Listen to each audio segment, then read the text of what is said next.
All this week, Conservative Conference has been trying to come to terms with a leader they didn't vote for.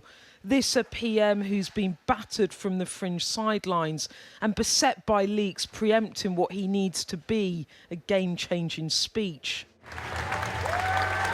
Pulling out all the stops in the most personal of ways. This the first PM introduction by a political spouse since 2009. Rishi and I are each other's best friends. This is a reset for her as much as him, thanks to difficult coverage around Mrs Murty's tax affairs last year. This a couple now in election mode. His slogans, now hers. Rishi, you know this. You know they're doing the right thing for the long term. Even when it's hard, is the right thing to do.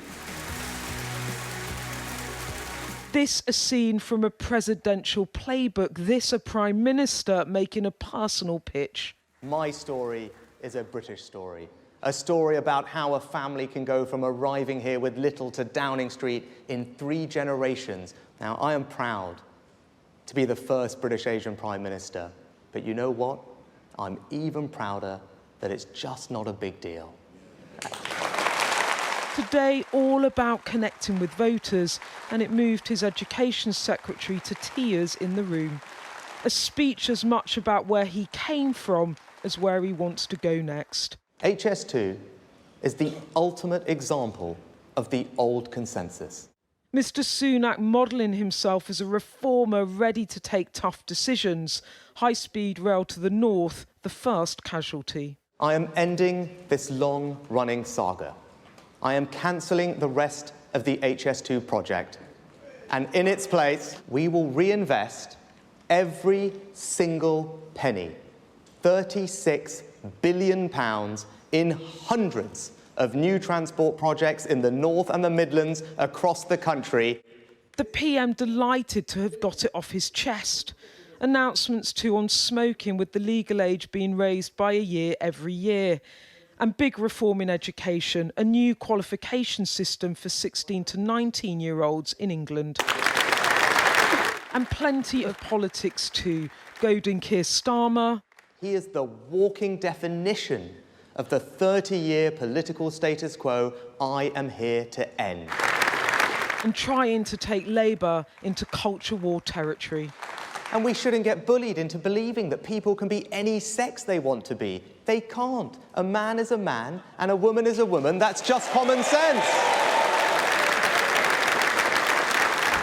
What's going on here is this is a Prime Minister behind in the polls, asking you to take another look at him. All week he's been trying to connect with the party. This was a message to the country as he goes into the fight of his political life. Alex, hello. What did you make of the speech? Did he do what he needed to do? It was bold, it was decisive, it was visionary, he's taking tough decisions. I thought it was a really important speech, and it's one that puts this country on a course to a better future. So, I thought it was amazing. Do you think he's going to be able to get the public to give him another look now? I hope so, and I think from what I've seen, there was a lot there which is really inspirational.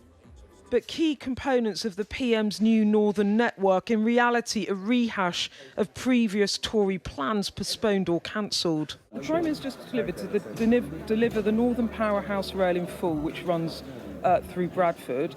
The Chancellor canned this in the integrated rail plan. Canned it. Yes, we have, because his judgment is... And then you're putting money into projects he cancelled. The government's judgment is the £36 billion that we were going to spend on HS2 is better spent on different transport connections across the north of England, east to west. Talking about the long term, but this all about driving his short-term political prospects up. A man in a hurry. Beth Rigby, Sky News, Manchester.